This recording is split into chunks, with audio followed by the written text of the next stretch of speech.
Ako ang iyong kapitan. What's going on? My name is Captain Shades. Welcome to our YouTube channel. Isa na namang exciting na match ang ipapalabas natin ngayon.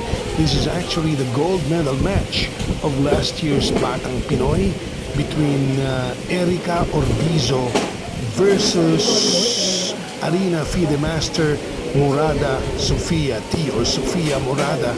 At ito yung gold medal match. Kung sinong mananalo dito will take the gold medal. We'll just find out what happens in this final round. Round 7 of the Batang Pinoy Blitz category under 15 female.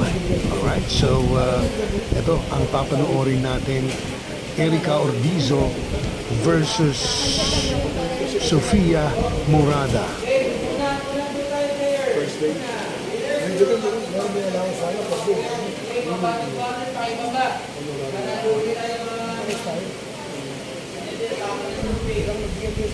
Okay?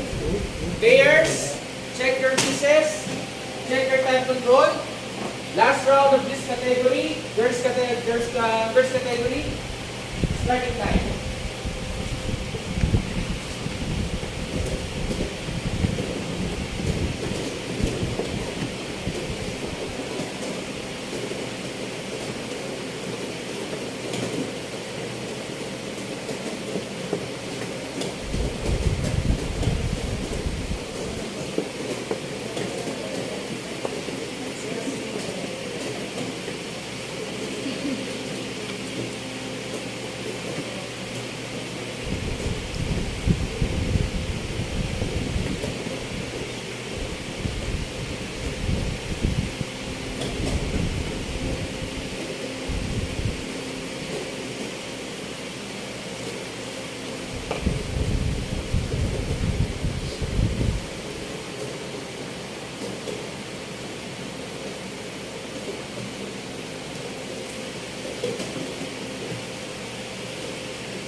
yan na nga, ang resulta, nakita naman natin, medyo equal yung position.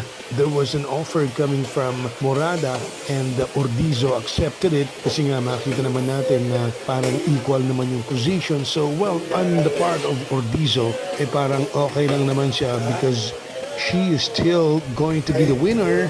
Draw is enough for her to take the crown. That's about it for now. Maraming salamat sa panonood dito sa ating channel. Thank you guys for your support. At bago natin tapusin itong vlog na ito, panoorin muna natin itong short interview sa ating champion, si Erica Ordizo, by the way, is from Alaminos City, Pangasinan. Oy, congratulations, Tanal. Anong pakiramdam na mag-champion? Anong pakiramdam ng mag-champion? Siyempre po masaya. Okay. Kanino naman i-dedicate yung laban mo? Para po sa mga coaches, ganun po. Kasi po, parang nagpakahirap po sila na turuan kami. Thank you po sa lahat ng sumuport sa akin. Hello everyone, my name is Erica Ordizo. Welcome to Captain Shades YouTube channel. Bye, thank you. Thank you.